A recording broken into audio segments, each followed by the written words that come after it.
How to change language in VLC Media Player.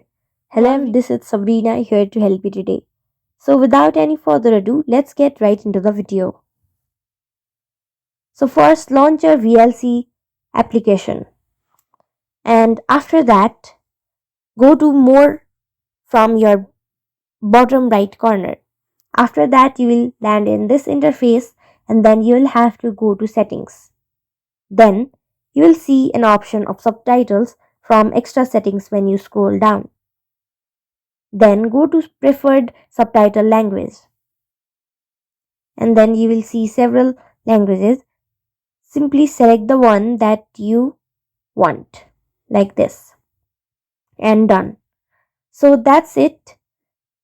Thank you for watching this video. Make sure to like, share and subscribe to our YouTube channel. If you got any questions, comment them down and I'll catch you in the next one.